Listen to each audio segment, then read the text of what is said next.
పాపులకు చోటు లేదు పరలోకమునందు, అందుకే మార్పు చెందు మరణానికి ముందు.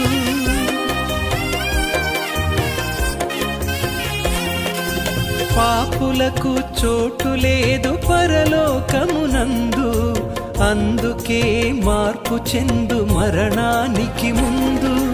యేసు రక్తమే నీ పాపానికి మందు, యేసు రక్తమే నీ పాపానికి మందు. కడగబడిన వారికే గొర్రె పిల్ల విందు, కడగబడిన వారికే గొర్రె పిల్ల విందు. ఈ జీవితం విలువైనది, నరులారా రండని సెలవైనది. పాపులకు చోటు లేదు పరలోకము